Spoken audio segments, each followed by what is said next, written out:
जो प्रत्याशी हैं भाजपा के, उनका भी आपने देखा होगा। 5 साल में उन्होंने कोई अपने क्षेत्र में कोई 5 साल में ना तो क्षेत्र का कोई विकास कार्य किया, और ज्यादातर गांव में वो धन्यवादी दौरा के लिए भी उनको आने का टाइम नहीं मिला 5 साल में।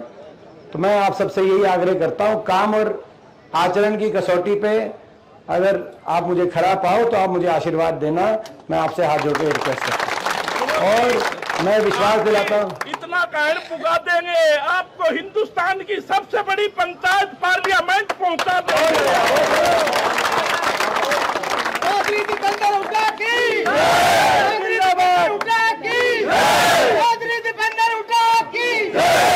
और मैं विश्वास दिलाता हूं आपका जो आशीर्वाद है, आपका आशीर्वाद खाली हाथ नहीं जाएगा।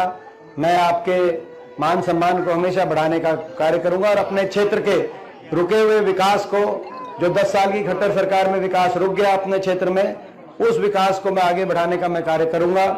पिछली बार कोसली में हमारा जो फोकस था, जब हमारा मौका आपने दिया था, उस समय शिक्षा के क्षेत्र में कोसली में हमने प्रयास किया। पूरे विधानसभा क्षेत्र में 95 उस समय स्कूल अपग्रेड हुए हमारे समय में, और 18 college, ITI, engineering college, regional centre और यूनिवर्सिटीज, वीरपुर वाली, महेंद्रगढ़ वाली, अपने कोसली और आसपास 18 उच्च शिक्षा के संस्थान बने।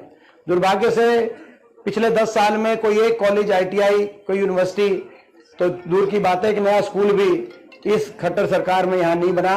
और ना ही खट्टर साहब को 10 साल में आने का अवसर मिला, टाइम नहीं मिल पाया इन 10 साल में। एक बार कोसली आए थे, दोबारा आए नहीं कोसली। तो मैं ये समझता हूं कि भाई इस बार, पिछली बार शिक्षा का हमारा मेन उद्देश्य था, इस बार मेन उद्देश्य रहेगा कि जिस तरीके से औद्योगिक क्षेत्र मानेसर में IMT, जिसमें बड़ी बड़ी कंपनियों का, फैक्ट्रियों का, इंडस्ट्री का निवेश है, उसी तर्ज पर आपके आशीर्वाद से मौका मिला तो एक IMT कोसली क्षेत्र के अंदर स्थापित करके यहाँ के, ताकि हमारे नौजवानों को रोजगार का अवसर मिल सके।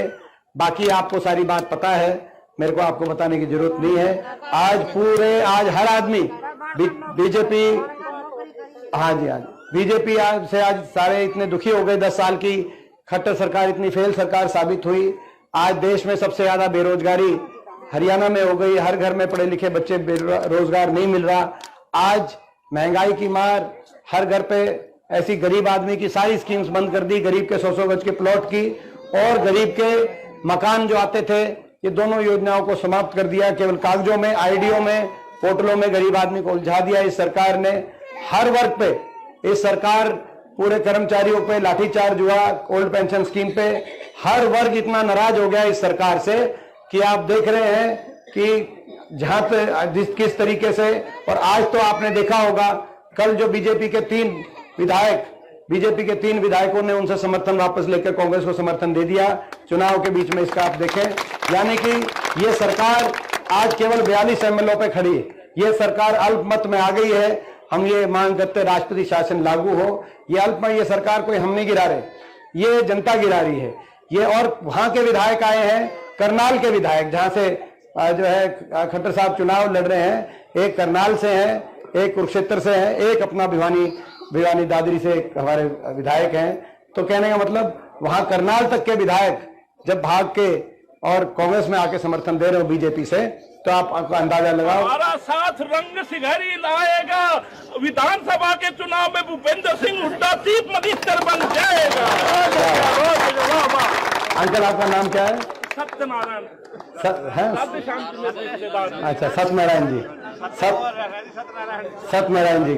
सत्यनारायण जी को नमन करते हैं भाई, बहुत बहुत। तो मैं इन्हीं शब्दों के साथ, हमारी सरकार बनते ही हम कुछ फैसले करेंगे। पहली कलम से 6000 बुढ़ापा पेंशन हम करने का काम करेंगे। और उसके साथ साथ, इसके अलावा 6000 बुढ़ापा पेंशन के अलावा हर घर में एक महिला, क्योंकि सबसे ज्यादा महंगाई की मार जो हमारी माता बहन घर चलाती है उसी को समझ में आता है। तो हमारी एक जो माता बहन है घर में, उनकी 8,500 की अलग से पेंशन करने का काम करेंगे। और माता बहन हर महीने की 8,500 रुपए एक महिला का, घर में एक महिला, वो जो घर में कामकाज संभालती हो। इसके साथ साथ हमारे जैसे दिल्ली सरकार में, पंजाब सरकार, हिमाचल सरकार की तर्ज पर 300 यूनिट बिजली माफ करने का हम काम करेंगे, ताकि एक राहत मिले। किसान को एमएसपी की गारंटी दिलवाने का, कर्मचारी को ओल्ड पेंशन स्कीम दिलवाने का, एससी समाज के हमारे सारे परिवारों को और हमारे जो है गरीब परिवारों को 100-100 गज के प्लॉट के और जिनको मकान की जरूरत है उनके मकान की स्कीम इंदिरा गांधी जी के नाम से शुरू करके इंदिरा आवास योजना में 3.5 लाख की आर्थिक मदद दिलवाने का हम काम करेंगे। और जो पद समाप्त कर दिए बीजेपी ने, पिछले 5 साल से कोई हरियाणा में पक्की भर्ती ज्यादा हुई नहीं, सीटी के चक्कर में युवाओं को उलझा दिया। 5 साल बहुत लंबा समय होता है, कोई भर्ती हुई नहीं, और उनसे पिछले 5 साल में भी एक बड़ी भर्ती ग्रुप डी की ही हुई थी। तो अब ये जो 2 लाख पद खत्म हो गए हरियाणा में, इनकी पक्की भर्ती जो है निकाल के पारदर्शी और समयबद्ध पक्की भर्ती के लाकर युवाओं को रोजगार के माध्यम से आगे बढ़ने का मौका देंगे।